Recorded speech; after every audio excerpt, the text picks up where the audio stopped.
శ్రీ గురుభ్యో నమః. హరి ఓం. ఇప్పుడు మనం చూస్తున్నది కాశీ క్షేత్రంలో గల లోలార్కేశ్వర మహాదేవ్ లోలార్క కొండం.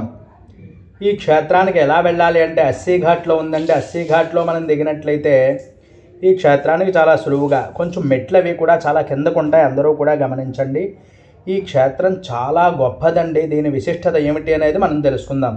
కాశీ క్షేత్రం అంటే ప్రతి అణువులో కూడా శివతత్వం నిండినటువంటి పుణ్యభూమి.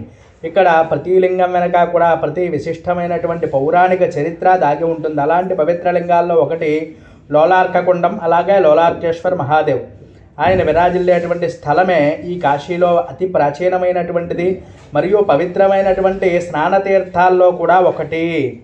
లోలార్క కొండం గంగానది తీరానికి అస్సీఘాట్లో ఉంటుందండి. ఇది రాతితో కట్టబడి ఉంటుంది. లోలార్కం అంటే సూర్యకిరణాలు లోలమయ్యేటువంటి స్థలము అనేటువంటి అర్థం వస్తుంది.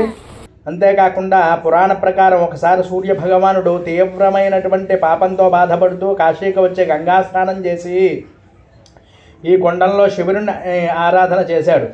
ఆయన తపస్సుతో సంతోషించినటువంటి మహాదేవుడు సూర్యునికి, నీవు లోలమయ్యేటువంటి అర్కస్వరూపుడివి, ఈ తీర్థం నుండి నీ కాంతి నిత్యం ప్రసరిస్తుంది అని చెప్పి వరమిచ్చాడు. ఆ తర్వాత ఈ కుండానికి లోలార్క తీర్థం అని చెప్పి, శివునికి లోలార్కేశ్వరుడు అని చెప్పి నామం ప్రసిద్ధిలోకి వచ్చిందండి.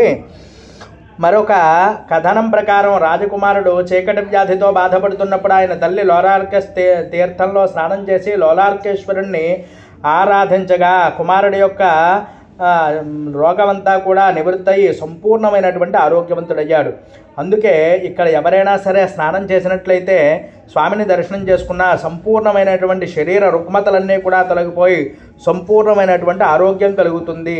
అలాగే సంతానం కూడా కలుగుతుంది. భాద్రపద శుక్లమాసంలో వచ్చేటువంటి రోజున లోలార్క సూర్యస్నానం అనేటువంటి మహోత్సవం కూడా ఇక్కడ జరుగుతుంది. ఆ రోజు వేలాది మంది దంపతులు పుణ్యస్త్రీలు కూడా వచ్చి ఇక్కడ స్నానం చేసి పసుపు కుంకుమలు పుష్పాలతో బిడ్డల కోసం కూడా ప్రార్థిస్తూ ఉంటారు. ఆభరణాలు, పళ్ళు, అక్షతలు గంగాజలంలో విడిచిపెడుతూ ఉంటారు. లోలార్కేశ్వరుడు యొక్క శివలింగం అగ్నిమయ రూపాన్ని సూచిస్తూ ఉంటుందండి.